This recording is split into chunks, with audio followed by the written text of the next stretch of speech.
Cybersecurity ou segurança digital pode ser também um negócio para se empreender. Hoje nós vamos contar a história do Fernando Oliveira, ele é fundador da Sec4U. Fernando, obrigado por ter vindo. Bom, prazer. É um tema que é bastante relevante, né? Falar de empreendedorismo no Brasil, que por si só é uma matéria de grande desafio, né? Vamos começar contando a sua história? Vamos lá atrás, sua formação.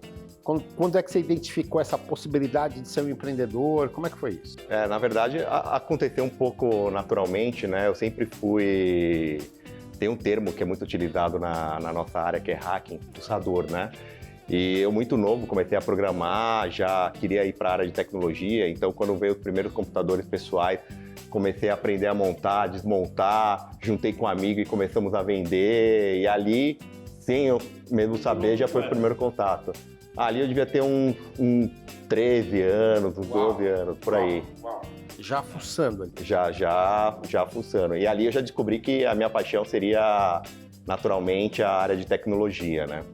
E aí, como é que você desenvolveu isso? Como é que foram os próximos passos? Você estudou, teve formação nisso? Eu fiz o ensino fundamental normal, e aí eu comecei a pesquisar, e era engraçado, né? Eu sempre gostei muito de estudar, só que antigamente a gente não tinha a informação na palma da mão que nem a gente tem hoje, né?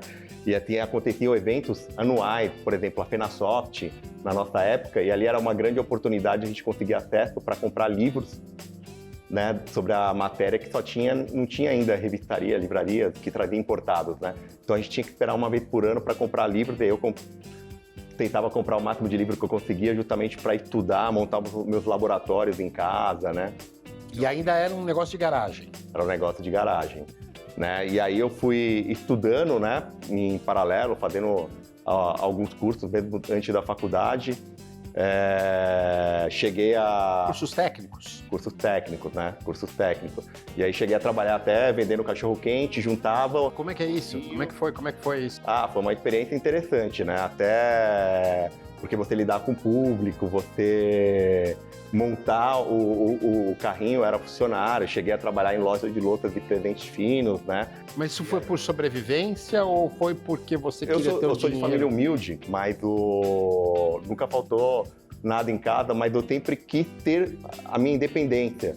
Então, desde os 10 anos, eu procurava fazer alguma coisa para ter a minha independência, então eu sempre procurava, quero trabalhar aqui, quero trabalhar ali, e eu juntava um pouquinho dessa grana para, vou fazer um curso aqui, vou estudar essa matéria, ficava lendo jornal procurando... Teve até um fato interessante, na primeira turma da Fundação Bradesco, da Academia da Cisco, saiu um anúncio no jornal, que era um projeto social em Osasco, que eu morava no Ipiranga, entrei, e aí tinha que acordar às 4 horas da manhã, para conseguir chegar às 7 horas da manhã lá na fundação e fazer todo o treinamento. Então eu sempre estava antenado e buscando algum tipo de informação na área, né? E a tecnologia se desenvolvendo rápido e você acompanhando. Você continuava com aquele espírito de fuçador, de poder acompanhar o que estava acontecendo. Exato. E aí eu trabalhei no supermercado 3 meses como office boy.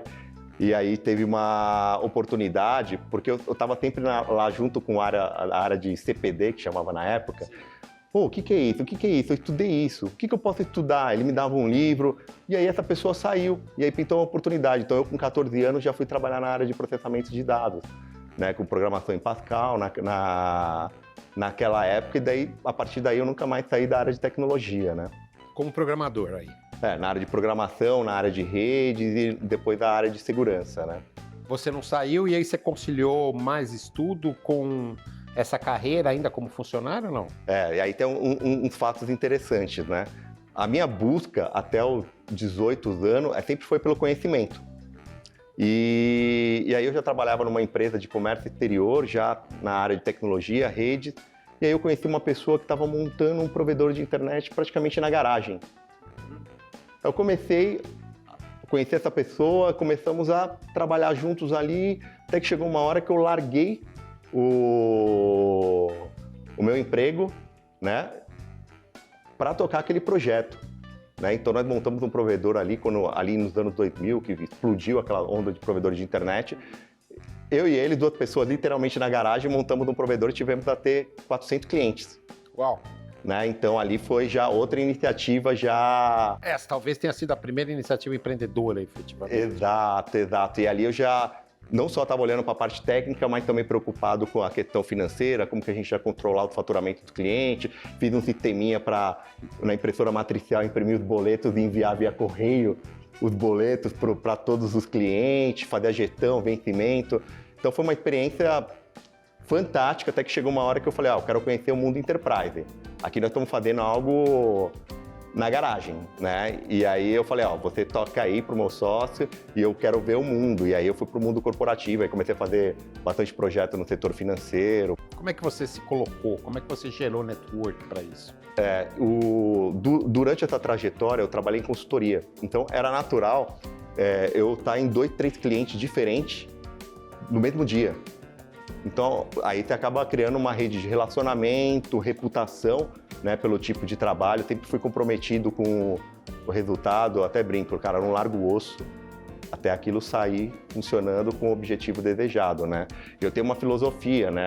Eu amo a tecnologia, mas a tecnologia, ela tem que trabalhar para você. Ela é uma ferramenta para resolver um problema. E não você trabalhar pela tecnologia, que são coisas totalmente diferentes. Foi aí nessa vivência que eu comecei a ver algumas oportunidades de como a tecnologia poderia resolver alguns problemas, principalmente os desafios de segurança, e como que a gente conseguiria escalar tudo isso, né? Aí você já foi se aproximando da área de segurança. Fui da área de segurança. Aí em 2002, provavelmente, eu com timeline sou horrível, mas provavelmente em 2002, 2001, eu fui trabalhar num banco.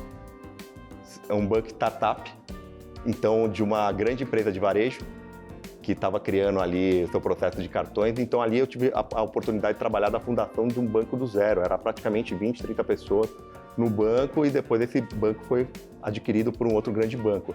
Então toda a estrutura de segurança, desde transação bancária, autorização, sistema de pagamento brasileiro, a rede de sistema financeiro nacional, eu tive a oportunidade de trabalhar na prática, né, implementar esse tipo de projeto que acaba, consequentemente, dando bastante conhecimento, né? E no paralelo, você continuou sua formação?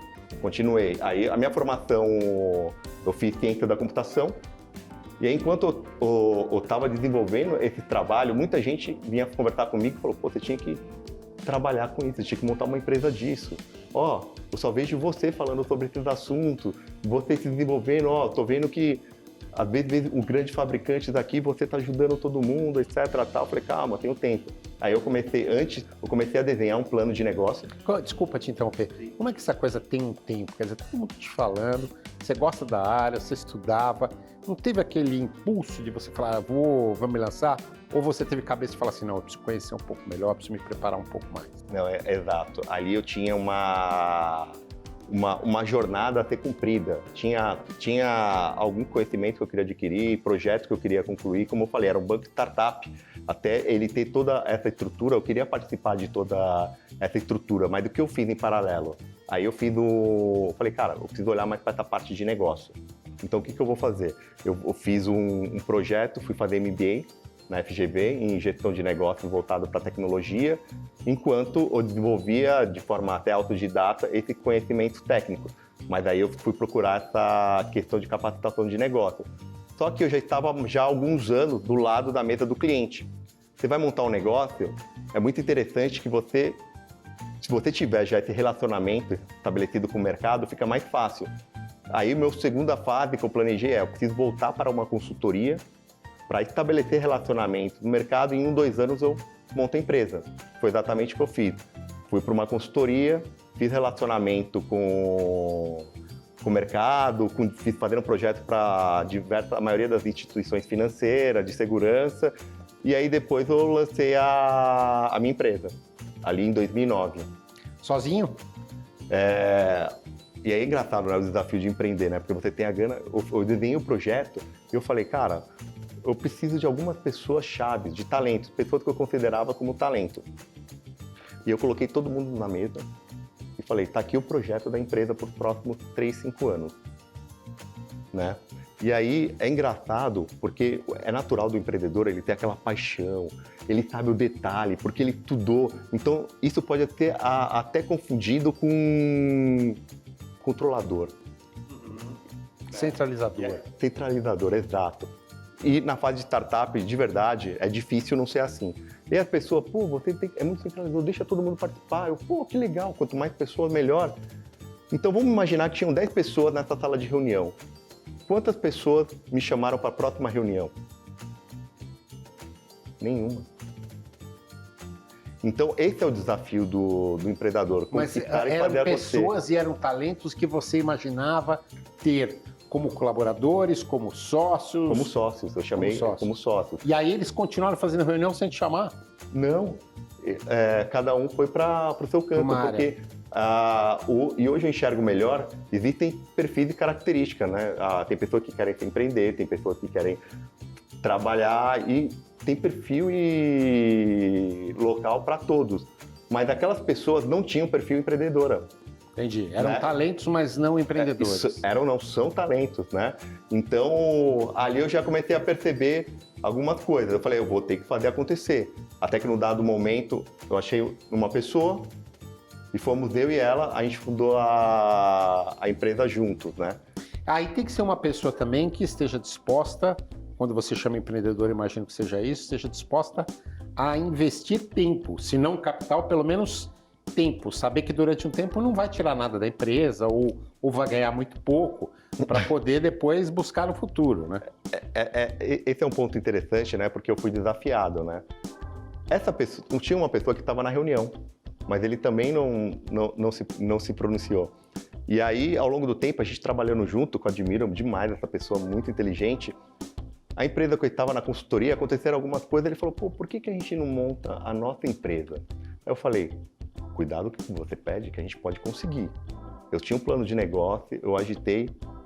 Se eu conseguir o mínimo para a gente sobreviver amanhã, você vai comigo? Vou. Você vai comigo? Vou.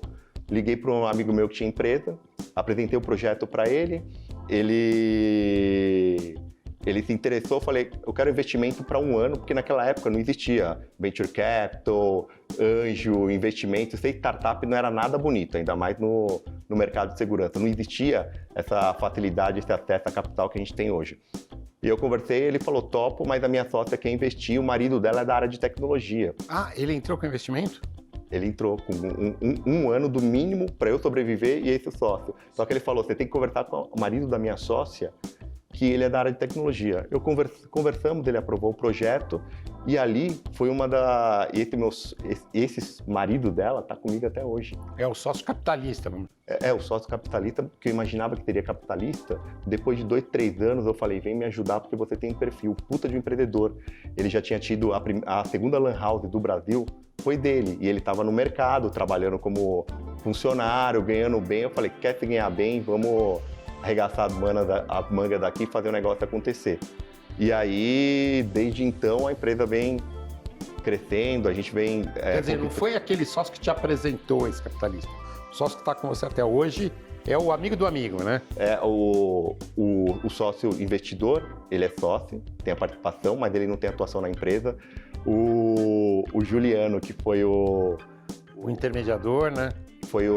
Não, na verdade, a esposa dele era sócio desse meu amigo.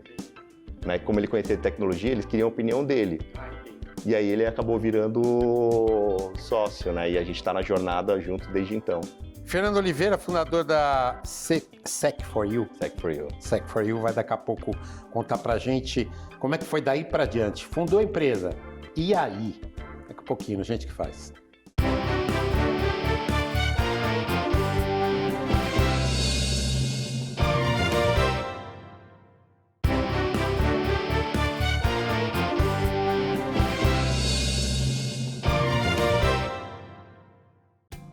O Fernando Oliveira, fundador da Sec4U, está contando para a gente uma história de um empreendimento, de uma aposta de vida numa empresa de segurança digital.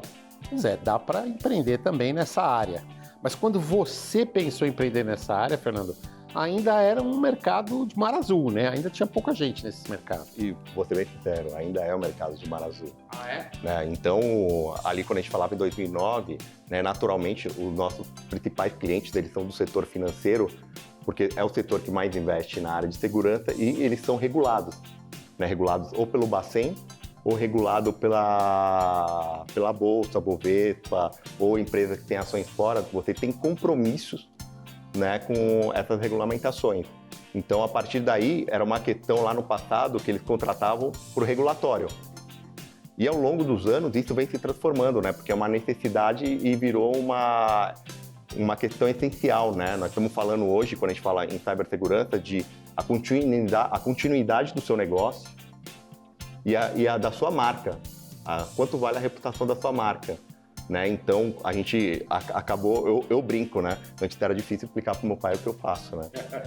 Hoje ele já sabe as notícias dele. Caramba, olha, aquela empresa quase deixou de existir porque foi invadida, teve seu sequestro de dados, né? Foi o caos para a empresa conseguir recuperar e conseguir continuar. Então, hoje, segurança está muito ligado a essa questão de disponibilidade, continuidade e integridade, né? Bom, você estava contando no primeiro bloco para a gente que você juntou ali as pessoas, inclusive um sócio capitalista, para poder iniciar um negócio. E aí? Porque aí que o bicho pega, né? Montou empresa, né? Aí que a coisa fica difícil. No plano era tudo lindo, maravilhoso. Sim. Né? Então, é uma coisa até interessante, no plano de negócios, a ideia original era criar um produto e viver menos de serviço, né? E traçar um plano de receita recorrente, porque receita recorrente te dá mais conforto, né? O que aconteceu? Não foi produto, foi serviço, não foi receita recorrente, foi projeto, você viver de projetos de início, meio e fim, né? E eu tenho uma característica conservadora, então, ao longo dos anos, administrar toda essa questão, esse projeto acabou, não tem outro projeto. Se não tiver outro projeto, não paga as contas, não tem continuidade da empresa. Então, a empresa foi se transformando ao longo dos anos, né? Então, isso é uma coisa interessante que as pessoas pensam, pô, fiz um plano de negócio, estou seguro, está tudo certo. Não, é legal você fazer, se preparar para esperar o melhor e se preparar para o pior. Mas quando você começa o negócio, você tem que sentir como o mercado está recebendo o seu negócio, qual a situação econômica. A gente abriu a empresa praticamente na crise, né? Então, até as pessoas fazem brincadeira, pô, você escolheu o melhor ano aí para abrir uma... Qual foi o ano? Foi entre 2008 e 2009, né? E aí você escolheu o melhor ano aí para abrir uma empresa. Então, o produto não vingou, a gente começou a vingar serviços e não só em segurança, teve que abrir um pouco o leque, né? Então, isso é desafiador. Então, e aí o empreendedor é muito natural naquela época, como não tinha investimento. Então, às vezes eu estava fazendo a venda, estava fazendo a implementação, estava fazendo o faturamento. Então, às vezes eu estava fazendo uma reunião executiva, conversando sobre um projeto estratégico. Praticamente, a empresa. E à noite eu estava emitindo nota, né? Então, no início era o café, tudo. Funcionava onde? Funcionava ali perto da região da Bela Vista. Ali. Mas já tinha um escritório? Tinha um pedacinho de um escritório. Emprestado? Emprestado. E aí depois a gente foi adquirindo mais receita, pegou uma sala, até hoje a gente tem um escritório nosso, né? Bom, aí vieram essas dificuldades. Primeiro, o mercado te ensinou o que era realmente o teu caminho, né? Ele que define o futuro de uma empresa muito mais do que nós, por mais que a gente batalhe. Definiu, e aí como é que vieram os primeiros clientes? Os primeiros clientes, assim, no primeiro ano, a gente já conseguiu fechar alguns clientes que permitiram que no final do 13º mês de fundação da empresa, eu chamei uma reunião para dizer, pessoal, obrigado pelo capital investido, mas a empresa roda mais um ano sem o investimento de vocês, que era a meta, né? Mas isso não significa que era sempre no início, no limite, mas a gente conseguiu ali já cumprir o planejado, mínimo para a empresa sobreviver. Já. Exato. E desde então, a empresa roda com capital próprio, nunca teve endividamento, nunca teve financiamento em banco, né? A gente brinca que a característica da nossa empresa é ser geradora de caixa, né? Gerar caixa significa ter negócio. Me conta de novo, e aí, como é que vieram esses primeiros negócios, como é que vieram esses primeiros clientes? Você foi atrás, você bateu de porta em porta, o telefone tocou, como é que foi? E aí foi uma coisa importante, né? Você tem um processo de bater em porta, mas essa reputação que eu e meu sócio fomos construindo ao longo da nossa carreira permitiram que algumas pessoas-chave nos procurassem, né? Então era muito comum naquela época grandes empresas quarteirizar, falar, ó, fechei um grande projeto, mas eu não sei como entregar a segurança. Então quarteirizavam para nós, né, pela nossa reputação e comprometimento com a entrega, né? É o famoso to delivery, né? Você exato. tinha que fazer essa entrega de qualquer forma. Quem foi seu primeiro cliente? O meu primeiro cliente foi uma empresa de peça de ônibus no Parque Novo Mundo. E hoje, quantos clientes você tem? Hoje a gente deve ter em torno de 40 clientes. 40 clientes, muito mercado financeiro. A maioria hoje tem todo o setor, desde saúde, mercado financeiro, seguro, varejo. Saúde e mercado financeiro são mercados bem delicados. São bem delicados, né? Você precisa, obviamente, de muito investimento em segurança. A LGPD mudou muito isso ou não? A LGPD ela acabou tendo um grande marco, né, de conscientização quanto aos dados pessoais, né? Isso é uma jornada que, ao longo dos anos, né, não só quando a gente fala em LGPD pensando em Brasil, que ela é uma derivada do GDPR da Inglaterra, né? Então é uma coisa mundial. A gente está trabalhando agora junto com o Google, inclusive. O Google tem uma... É engraçado, né? O Google ganha dinheiro por propaganda, ganha dinheiro por conhecer o consumidor. Mas tem área do Google dizendo, ó, a gente tem que conhecer o consumidor sem ser invasivo ao dado dele. Então tem um programa do Google chamado Privacy Sandbox, que tem várias iniciativas de governança e privacidade, né? Então, e prevenção a fraudes. E a gente está trabalhando em conjunto com ele nessa iniciativa aqui, falando de América Latina. Vocês com o Google? A gente com o Google. É uma parceria, uau! Então, ao longo dos anos, a gente já teve algumas histórias interessantes. A gente participou... Conta pra gente. A gente já participou de programa de interoperabilidade junto com a Microsoft, de ambiente privado com código aberto. A gente tem esse trabalho com o Google. A gente criou uma plataforma em 2019. Essa plataforma é certificada internacionalmente, única plataforma nacional certificada internacionalmente pelo OpenID, quando a gente fala da matéria de gestão de identidades, né? Então, a gente estamos sempre envolvidos nesse ecossistema aí quando a gente fala de segurança e prevenção a fraudes, né? Como é que é esse mercado hoje no Brasil? Para quem quer empreender agora e está de olho nesse mercado? Cara, é um mercado com muitas possibilidades globais, né? Não só Brasil, a gente fala Brasil, América Latina. A estimativa de crescimento dele do mercado é absurdo, nível global. Falta profissionais. Quando eu falo falta profissionais, é no Brasil, nessa matéria? Não, é global. A gente participa em eventos internacionais, órgãos que estão criando instituições para formação. A gente percebeu isso lá em 2015, a gente percebeu que a gente não ia ter profissionais. Então a gente montou na empresa uma academia de formação para criar profissionais desse nosso nicho.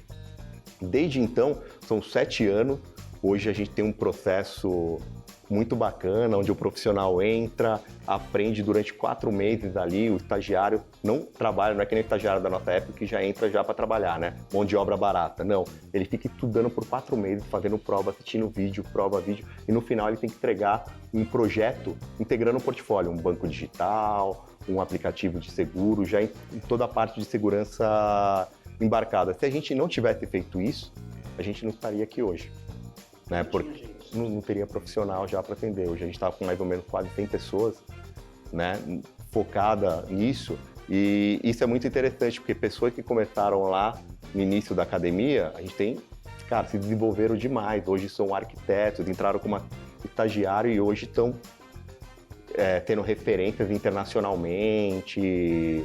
E isso permite que a gente consiga desenvolver cada vez mais o mercado e escalar, né? Você acha que isso aconteceu por quê? Porque o mercado cresceu muito rápido? Ou porque tem poucos players? Cara, esse é um mercado que ainda falta players, né, fabricantes. Tem até um presidente de uma grande multinacional internacional que fala que é um mercado tão grande que nem ele vai conseguir atender e faltam exatamente players nesse sentido, né? E essa questão de capacitação e é algo que vem se desenvolvendo, porque quando você fala em segurança digital, a gente teve a pandemia. Então, praticamente todo negócio teve que se digitalizar. Então, primeiro motivo pela sobrevivência. Depois da pandemia, agora a gente precisa ver a segurança. Ou seja, do ponto de vista de negócio, a pandemia foi boa para você. Exato. Exato. Para a gente caminhar aí para o nosso encerramento, que perspectiva tem esse mercado? que perspectiva tem a Sec4U? Cara, a gente vem crescendo ao longo de... Internacionalmente, o quê? A gente está trabalhando um plano de expansão internacional, começando agora pela América Latina, já estão começando a aparecer as primeiras oportunidades da América Latina. A ideia é expandir cada vez mais a nossa plataforma no território brasileiro, na América Latina, e, consequentemente, ao longo dos anos, atingir o mercado americano, né? Vocês continuam com capital próprio, sem investidor externo? Continuamos com capital próprio, sem investidor externo. Mas eu imagino que estejam de olho aí, eventualmente, ter um aporte externo ou não. Isso daí é uma pergunta sempre pra gente, né? Mas o dinheiro não resolve todos os problemas, né? Então, o desafio não está só no dinheiro. Como a gente é uma empresa geradora de caixa, a gente, e empreendedores responsáveis, a gente vem ao longo dos anos sempre reinvestindo na empresa. Quem quiser investir na SEC tem que agregar algum valor, algum conhecimento que a gente não tenha para alavancar. Um exemplo, eu tenho uma estratégia aqui que eu vou conseguir alavancar vocês em 10 vezes no mercado internacional, porque eu já tenho presença aqui, ali. Tem que ser o que a gente chama de smart money, né? De uma forma inteligente, porque se não agregar valor, não faz sentido. Perfeito. Fernando, muito obrigado pela sua participação hoje aqui no Gente que Faz. Fernando Oliveira, que é o fundador da Sec4U, uma empresa de segurança digital, contou a história dele hoje aqui no Gente que Faz.